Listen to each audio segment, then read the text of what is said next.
नमस्कार व्यूअर्स, मैं हूं अमीश देवगन और इस समय मैं उत्तर प्रदेश के गोरखपुर में मौजूद हूं और मेरे साथ मौजूद हैं उत्तर प्रदेश के मुख्यमंत्री योगी आदित्यनाथ जी। आदित्यनाथ जी, मेरा सबसे पहला सवाल तो आपसे ये होगा कि देखिए अब 6 चरण का चुनाव लगभग समाप्त हो रहा है और 7वां चरण है और हम इस समय आपकी नगरी में कहूं गोरखपुर में मौजूद है, जहां पर आप महंत बने, संत बने, जहां से आपने सांसद बने और यहीं से आप फिर मुख्यमंत्री भी बने। तो 6 चरणों के चुनाव के बाद मन में क्या आ रहा है योगी जी? देखिए, प्रदेश में जनता जनार्दन का जो अपार स्नेह प्रधानमंत्री मोदी जी के विकास, लोक कल्याण यानी गरीब कल्याणकारी योजनाओं को लेकर और सुरक्षा के मुद्दे को लेकर के मिला है जी। 6 चरणों के जो रुझान हैं वो इस बात को स्पष्ट करते हैं कि भारतीय जनता पार्टी फिर एक बार 300 पार के लक्ष्य को अपना प्राप्त करेगी, प्रचंड बहुमत की सरकार प्रदेश में बनाएगी। नतीजे अब आएंगे अब से कुछ दिनों में या फिर कहें तो कुछ घंटे अगर हम कहें तो उसके बाद नतीजे आने शुरू हो गए। तो क्या दिल में क्या महसूस होता है कि इस समय आप व्यूअर हमारा ये जरूर जानना चाहता है कि आपके दिल में क्या चल रहा है, आपके मन में क्या चल रहा है? देखिए, हमारे मन में वही है जो जनता के दिल में है जी। मुझे सबसे अच्छा ये लगा पूरे चुनाव कैंपेन के दौरान कि जनता जनार्दन का अपार स्नेह और समर्थन भारतीय जनता पार्टी को प्राप्त हुआ है पूरे प्रदेश के अंदर, और खासतौर पर सुरक्षा के मुद्दे को लेकर, गरीब कल्याणकारी योजनाओं का लाभ प्रत्येक उस व्यक्ति तक, पात्र व्यक्ति तक पहुंचाने का जो कार्य हुआ है, जो प्रधानमंत्री मोदी जी की मंशा थी उसके अनुरूप जो क्रियान्वयन हुआ है जी, उसका लाभ बहुत स्पष्ट दिखाई दिया है। और लोगों ने जो उत्तर प्रदेश की राजनीति का ट्रेंड 2014 से चला है कि परिवारवाद को खारिज करना है, जातिवाद, मत और मजहबवाद की राजनीति को खारिज करना है, राजनीति का एजेंडा गरीब तय करेगा, नौजवान तय करेगा, महिलाएं तय करेंगी, अन्नदाता किसान तय करेगा। और जिस भी सरकार ने उनके हितों के लिए कार्य किया है, जिन पार्टियों ने पूरी प्रतिबद्धता के साथ काम किया है, वे लोग उसके साथ खड़े होंगे। और भारतीय जनता पार्टी अकेली पार्टी है जिसने इस पर कार्य किया है और उनको जनता जनार्दन को का पूरा समर्थन भारतीय जनता पार्टी के साथ में है। जब हम अभी इस समय रामगढ़ ताल पर खड़े हैं और आप पीछे मुड़ के देखते हैं, अपने जीवन को देखते हैं पीछे मुड़कर, तो क्या आपको ध्यान में आता है? क्योंकि इस समय भोर हो रही है यानी शाम हो रही है, शाम हो रही है और कहीं ना कहीं ये वो वक्त होता है जिसके अंदर आदमी कभी कभार अपनी पुरानी बातों को भी याद करता है। देखिए, ये जो रामगढ़ ताल है ना जी, एक प्राकृतिक झील है। हाँ, मैंने सुना पानी अपने आप ही इसमें आता है। 1400 एकड़ में फैला हुआ है जी।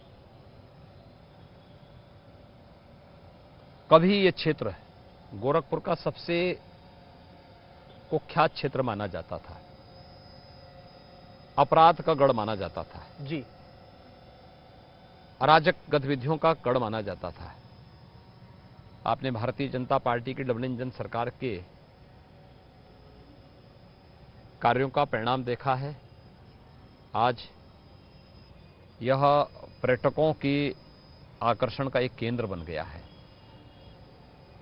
4 लेन की कनेक्टिविटी हो गई है, ये बोटिंग प्लेटफॉर्म है, लोग परिवार के साथ आकर के इस पूरे झील में बोटिंग करते हैं। आप भी देख रहे होंगे बहुत सारे लोग इसमें बोटिंग करते हुए दिखाई दे रहे हैं जी। और लाइटिंग आप देख रहे होंगे पूरे यहां पर आने के लिए जो लाइटिंग की व्यवस्था है वो उसका प्रमाण भी है। यह एक पर्यटन के यानी परिवार के साथ लोग आकर के अपने खाली समय में यहां पर गुजार सकते हैं, यही नहीं है, सैकड़ों और हजारों लोगों के आजीविका का भी एक माध्यम बना है ये झील। तो स्वाभाविक रूप से ये झील अब गोरखपुर के पर्यटन का और आकर्षण का एक प्रमुख केंद्र बना है और इसका लाभ जो है गोरखपुर वासियों को, पूर्वी उत्तर प्रदेश वासियों को प्राप्त हो रहा है। जी, अब बतौर मुख्यमंत्री आपके 5 साल लगभग पूरे हो रहे हैं। एक ऐसा कार्य जो योगी आदित्यनाथ नहीं कर पाए और अगली बारी आएंगे तो जरूर कर देंगे। देखिए, हम लोगों ने कोई भी कोर कसर नहीं छोड़ी है और कोई कसक रखते भी नहीं है। हमने 2017 में लोक कल्याण संकल्प पत्र जारी किया था जी। एक एक जो मुद्दे थे, एक एक संकल्प को पूरा किया। संकल्प वही जिसका विकल्प नहीं, उसको भारतीय जनता पार्टी की डबल इंजन सरकार ने पूरा किया है, पूरी प्रतिबद्धता के साथ, पूरी पारदर्शी तरीके के साथ, पूरी ईमानदारी के साथ लागू किया। और फिर भारतीय जनता पार्टी की सरकार आएगी, हमने लोक कल्याण पत्र संकल्प पत्र पहले ही जारी कर दिया है। एक एक मुद्दे पर सरकार फिर पूरी प्रतिबद्धता के साथ काम करेगी। अपराध और अपराधियों के प्रति जीरो टॉलरेंस, तो कुछ तो होगा योगी जी जो आपने कहा ना, जी जीरो टॉलरेंस हमने काम किया है, उसी की सेकंड पार्ट कंटिन्यूटी आगे बढ़ेगी। जो लोक कल्याणकारी कार्यक्रम है, गरीब कल्याणकारी कार्यक्रम है, इंफ्रास्ट्रक्चर डेवलपमेंट के कार्यक्रम है, सुरक्षा के बेहतर कार्यक्रम हुए हैं, सेकंड पार्ट इसी का, बुलडोजर भी चलता रहेगा। ये सभी चीजें उसी का बुलडोजर भी चलता रहेगा एकदम आगे, सभी कार्यक्रम आगे बढ़ेंगे। योगी, अब बैठ के चर्चा करते हैं, आइए। तो बिल्कुल अंतिम चरण का चुनाव बचा है, तो कुछ ऐसे सवाल जो कि इस समय जिनके जवाब सब जानना चाहेंगे। एक कैंपेन के अंदर मैंने इसको नोट किया, बाकी लोगों ने भी इसको नोट किया होगा। कैंपेन से पहले तो जब कैंपेन चल रहा था शुरुआती के 2-3 दौर में तो 80-20 हो रहा था, और उसके बाद हमने देखा कि आपकी सभाओं में बुलडोजर भी आने लग गए। और आपने एक सभा करने जा रहे थे, आपने हेलीकॉप्टर में थे या किसी फ्लाइट में थे, तो आपने जिक्र किया, बड़ा वायरल हुआ वो वीडियो। आपने बोला देखो मेरी सभा में मुस्कुराते हुए बुलडोजर भी है। देखिए, चुनाव आज भी 80-20 का है। 80% सीटें भारतीय जनता पार्टी पाएगी जी, 20% में बंटवारा होगा, इसमें कोई संदेह नहीं। अब याद करिए 2017 में बीजेपी कितनी सीटें पाई थी? 80% सीटें। 2019 में कितनी सीटें पाई थी? 80% सीटें। तो ये ट्रेंड बना हुआ है और यही ट्रेंड आगे भी चलेगा। उत्तर प्रदेश की जनता परिवारवाद, जातिवाद, माफियावाद की राजनीति को भुक्तभोगी है, उसको तिलांजलि दे चुकी है। एक तो ये, दूसरा बुलडोजर उत्तर प्रदेश के विकास का प्रतीक भी है। एक्सप्रेस हाईवे, इंटरस्टेट कनेक्टिविटी, ये सब उसके माध्यम से बनती हैं, लेकिन माफिया के लिए खौफ का प्रतीक भी है। लेकिन आपका नाम दे दिया गया इस चुनाव के अंदर, आपको बुलडोजर बाबा कहने लगे। ये पब्लिक का प्यार है, जनता जनार्दन का स्नेह है, और वह इस रूप में अगर जानना चाहती है तो हमने भी इसको उसी रूप में अप्रिशिएट किया। योगी जी, अगर सपोज नंबर नहीं मिलता है, मतलब वो 202 की फिगर नहीं आती है, तो फिर क्या हो? कल्याण सिंह बने मुख्यमंत्री और वो वापस नहीं आ पाए। उसके बाद हमने मुलायम सिंह यादव को देखा, मायावती को देखा, अखिलेश यादव को देखा, वो मुख्यमंत्री बने लेकिन मेजॉरिटी से सरकारें बनी। पिछली 2 सरकारें तो 3 सरकारें तो मेजॉरिटी से बनी, वो वापस नहीं आ पाए। तो मैं वो पूछना चाहता हूं, आपका प्लान बी क्या होगा अगर नंबर नहीं आ पाते हैं? मैंने क्या कहा, की घड़ी है, भी आएगा। अगर मगर की कोई गुंजाइश नहीं है, भारतीय जनता पार्टी प्रचंड बहुमत की सरकार बनाएगी और उत्तर प्रदेश में फिर से भारतीय जनता पार्टी रिपीट करेगी। अच्छा, हमारे ग्रुप एडिटर राहुल जोशी ने एक इंटरव्यू किया अमित शाह के साथ, उन्होंने बोला मायावती की ताकत है और उनको मुसलमान का वोट मिलेगा। और मायावती ने भी बोला कि हाँ, बात सही है, हमारी तो ताकत है और हमें मुसलमानों का नहीं, हमें दलित का वोट भी मिलेगा। तो क्या हम समझे कि इस चुनाव के बाद जो अगस्त में राखी आएगी उसमें योगी आदित्यनाथ भी मायावती से राखी बंधवाएंगे? देखिए, हम लोग पूरे प्रदेश की बहनों से राखी बंधवाते हैं जी, और उसमें पूरे प्रदेश की बहनों के से हमें वही स्नेह भी मिलता है। 2019 का लोकसभा का चुनाव 80% सीटें भारतीय जनता पार्टी पाई थी, सेकंड पोल बीएसपी ने किया था। मीडिया के सारे आंकलन उस समय भी ध्वस्त हुए थे और कमोवेश चुनाव उधर ही जा चुका है। ये बड़ी बात आप कह रहे हैं। आप कह रहे हैं कि कमोवेश चुनाव उधर ही जा चुका है, यानी आपको बीएसपी नंबर 2 दिखती है मैं प्रदेश में? मैं ये नहीं कह रहा हूं, चुनाव का रुझान वही है। मैं बीजेपी के पक्ष में जानता हूं, बीजेपी ये है, लेकिन 20% में जो बटवारा और बंटवारे की स्थिति क्या है वो वही आप सपा को मेन कॉम्पिटिटर मान रहे हैं, बहुजन समाज पार्टी को। मैंने कहा ना 80% सीटें बीजेपी जीत रही, 20% में तो सपा बसपा कांग्रेस 20% में सपा को आप ऊपर मानते हैं, बसपा को ऊपर मानते हैं? वो तो उन लोगों के जनाधार और उन लोगों के उस पर आधार क्या है? मेरा आकलन कुछ भी नहीं, मेरा आकलन तो यही है कि 80% सीटों के साथ बीजेपी आगे चल रही है। जी, मुख्तार अंसारी के बेटे का बयान भी आया, अब्बास अंसारी। उसने बोला कि उत्तर प्रदेश के मऊ में उन्होंने कहा, एक जनसभा को संबोधित करते हुए, मैं अखिलेश यादव को कहकर आया हूं कि 6 महीने तक किसी की ट्रांसफर पोस्टिंग नहीं होने दे, पहले पूरा हिसाब किताब होगा और उसके बाद इनकी ट्रांसफर पोस्टिंग होगी। देखिए, जैसा गुरु वैसा चेला, जैसा बाप वैसा बेटा, लेकिन जनता उनको इस लायक नहीं रखेगी।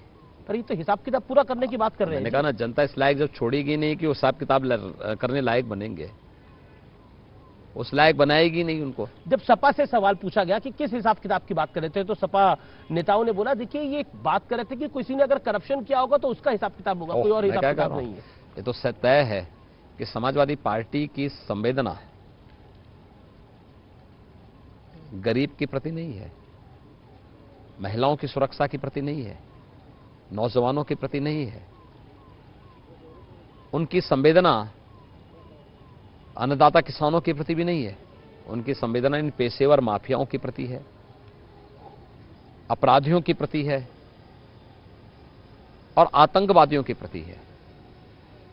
इसलिए जनता उनको दूर तक देखना नहीं चाहती है। देखिए, ये पूरी जो चुनाव था ये जिन्ना से शुरू हुआ, उसके बाद हमने गर्मी पे आता हुआ देखा, उसके बाद हमने साइकिल और आतंकवाद पर आता हुआ देखा। अब ये कह दिया गया है कि समाजवादी पार्टी, जेपी नड्डा ने एक साक्षात्कार दिया मुझे, उसमें उन्होंने बोला कि मैं बोलूंगा अखिलेश यादव जो है वो आतंकवादियों की को मदद करते हैं। इस बात में मुझे कोई गुरेज नहीं है। तो बीजेपी आतंकवादी कैसे बता सकती है समाजवादी पार्टी? इसमें कोई संदेह है क्या? एक लोकतांत्रिक पार्टी है। लोकतांत्रिक पार्टी का मतलब क्या है? आप बेशर्मी के साथ आतंकवादियों का सपोर्ट करें क्या? इसलिए अपने पार्टी का रजिस्ट्रेशन करवाया है?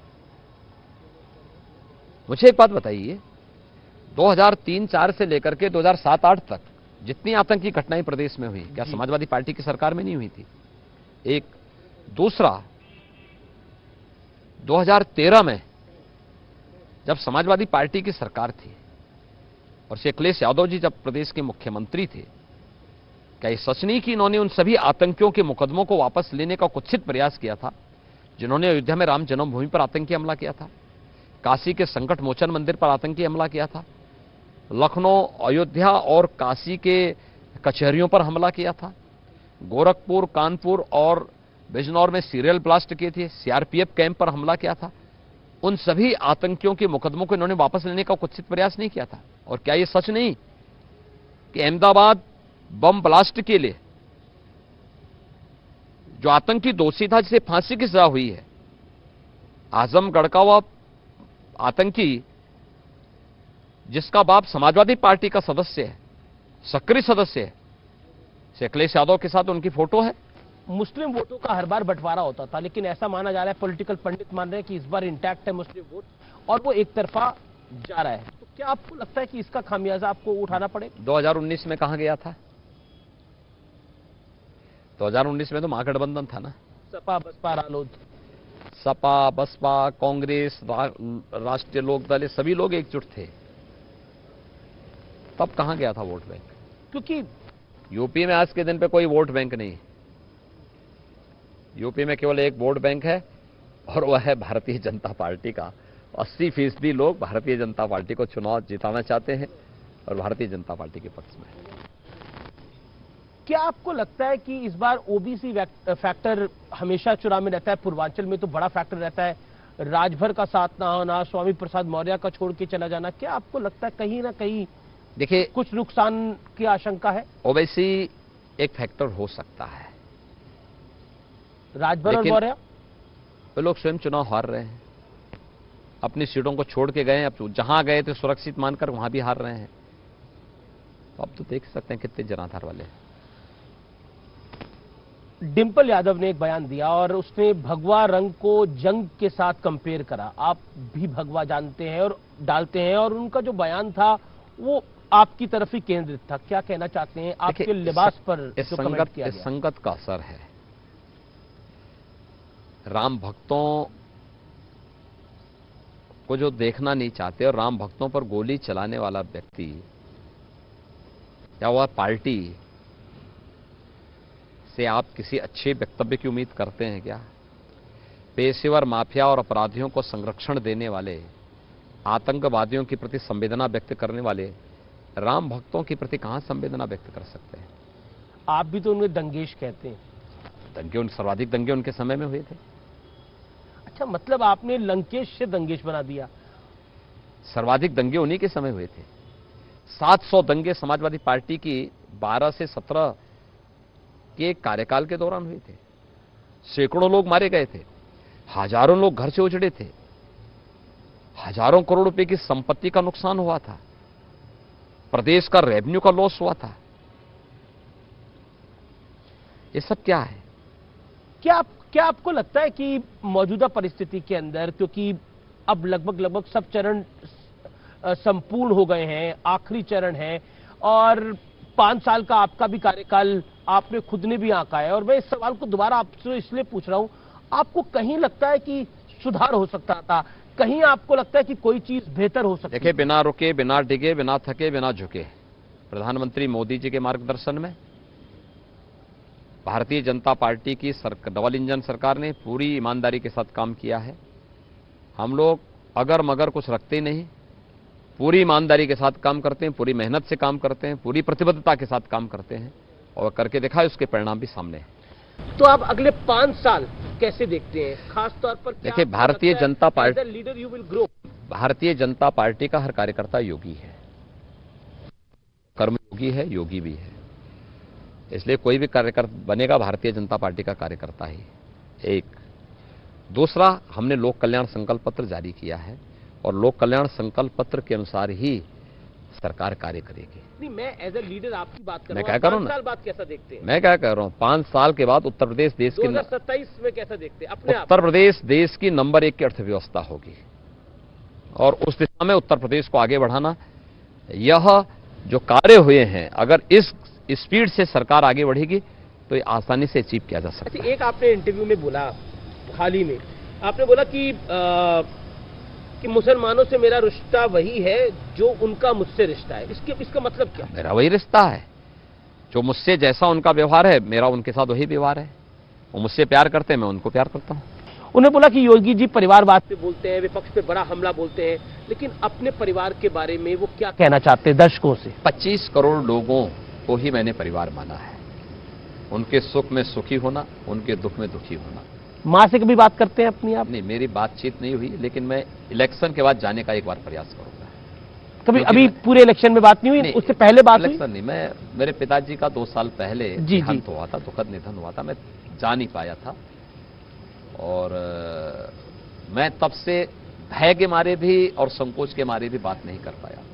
लेकिन हाँ, मेरी इच्छा है। आज अपनी माँ को कुछ कहना चाहोगे आप? देखिए, अपनी माँ का दर्शन करने जरूर जाऊंगा। मैं जो कुछ भी हूं उनकी कृपा से हूं। क्योंकि आपकी बहन भी चिंता करती है यूपी की। मेरे बचपन की शिक्षक मेरी माँ ही मेरी थी। मेरी बेसिक शिक्षा जो होती है वो मेरी माँ के द्वारा ही पढ़ाया गया। उसी ने मुझे लिखना सिखाया, अक्षर ज्ञान उसी ने मुझे कराया जी। तो इसलिए मैं जरूर मिस करते हैं अपनी मदर को आप यहाँ पर? उत्तर प्रदेश की मेरी माँ की प्रसन्नता उसी बात को लेकर के होती है, जब तो देखती होंगी कि मैं उत्तर प्रदेश के अंदर लाखों माताओं के जीवन में परिवर्तन का कारक बन रहा हूं। और ये मोदी जी के कारण 43 लाख गरीबों के घर में जब उनके अपने घर होते हैं जी, 1 करोड़ 43 लाख गरीबों के घर में जब बिजली चमकती होगी, विद्युत की रोशनी होती होगी, 1 करोड़ 67 लाख गरीबों के घर में जब रसोई गैस के कनेक्शन से कार्बन जनित बीमारियों से उन्हें मुक्ति मिलती होगी, और जब ये 2 करोड़ 61 लाख गरीब परिवारों को एक शौचालय मिलता है, 15 करोड़ गरीब के घर में जब राशन पहुंचता है, तो जरूर मेरी माताजी को संतुष्टि होती होगी कि चलिए मेरा जो पुत्र है अच्छे रास्ते पर है। बहुत बहुत शुक्रिया योगी जी, आपने हमें इतना समय दिया। धन्यवाद। धन्यवाद जी।